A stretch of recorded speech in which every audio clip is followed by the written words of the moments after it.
and welcome to Spill the Royalty Entrepreneur Edition, where we share the finest teas from entrepreneurs all around. Today we have a special guest, Nouhoun from Prodash. Welcome. Thank you for joining us today. So I'm super curious to know, tell us a little bit about your startup and kind of what inspired you to go into this direction. Hey, Shireen, thank you very much. Thanks for having me here. So my name is Nouhoun Diarra, and I'm an immigrant to Canada.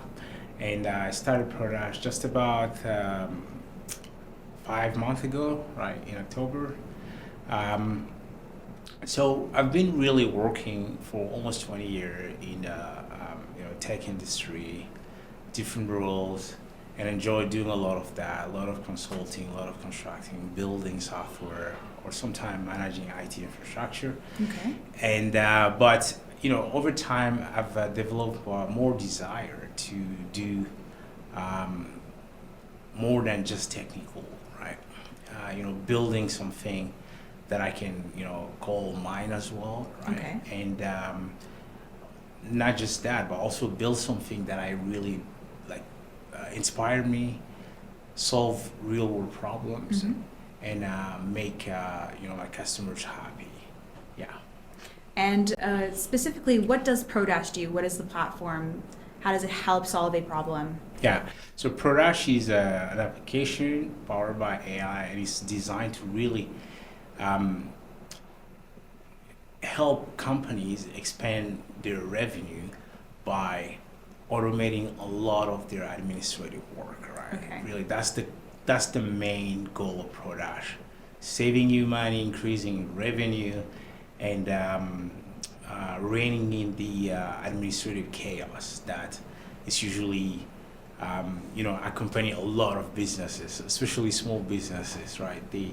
They have to sometimes they have very little staff, and sometimes the owner of the business himself is on the field, right?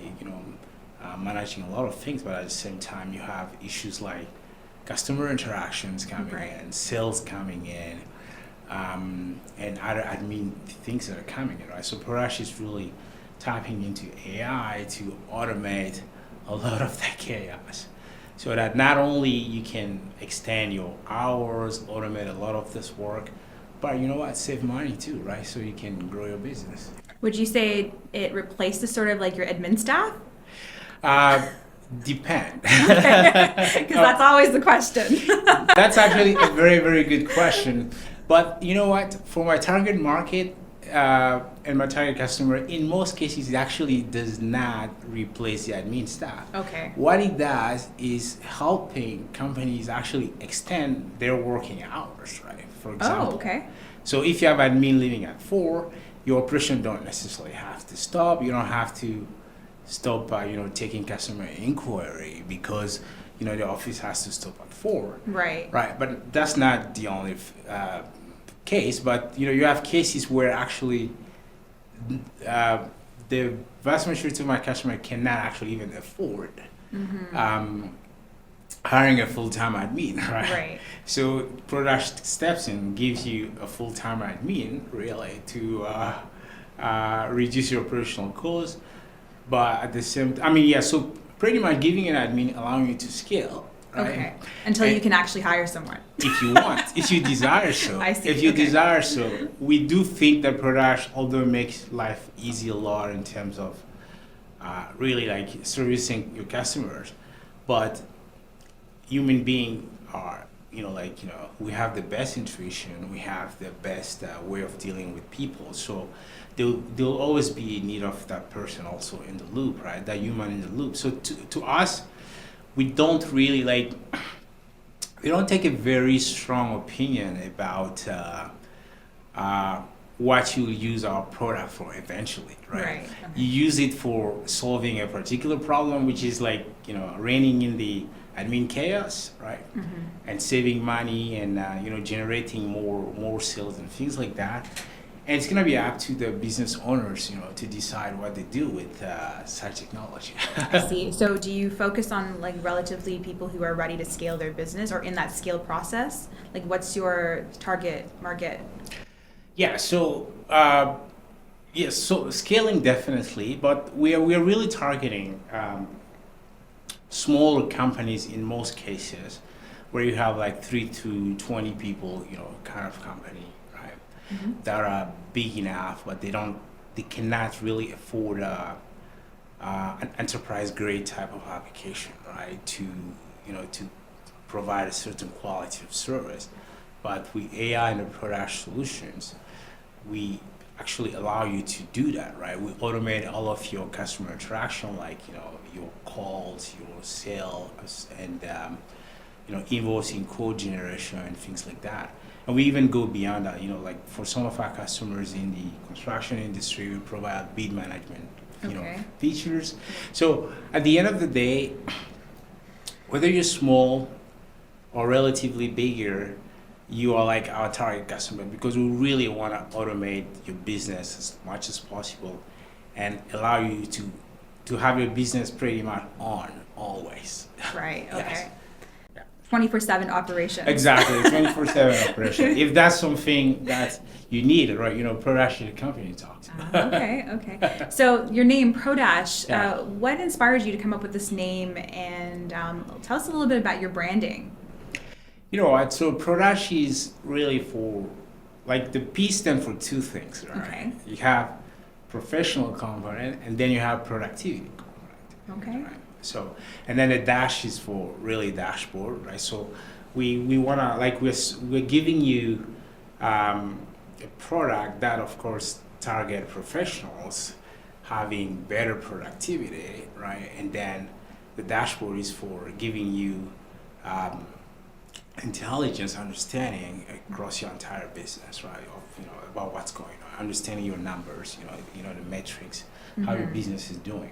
Yeah, with like a clear interface, because Exactly. I've seen your product and it's pretty easy to understand and navigate. Exactly. Thank you. And and it has even like scheduling tools and all those things that you can use. Correct. Yeah. Exactly. Very cool. So, if people were in your same shoes and they wanted to start, a business in technology or in automation or creating an application, what would you say is something that you could advise them to help them navigate through this journey? Yeah, so that's a very good question. I think it will depend on where they are first, Okay. right? Like, let's say you're already an industry veteran, right? You've been working in a particular industry. Let's say you are from a tech background as well, or even a business background, but you really understand the pain points of that industry. You already know everything that a potential customer might need. I would say, maybe go ahead, build your solution, at least build a minimum viable product really quick, and then present it to your potential customers and get feedback as soon as possible, right? So to me, so that's from somebody who's an industry veteran, or Right. you already know. But if you're not, let's say you came from college, or you have, you work as a tech guy like myself, but you want to now, build a business, I would say, talk to your potential customers, understand their problems, and make sure you're gonna build something for a real problem. Okay. That's really critical, right? Yes.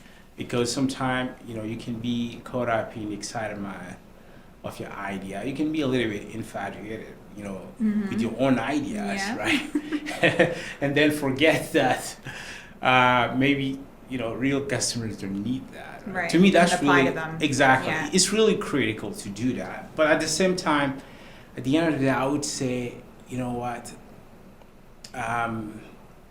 entrepreneurship for me is about execution and doing, right? So at the end of the day, if you're serious about it, build something too. Right.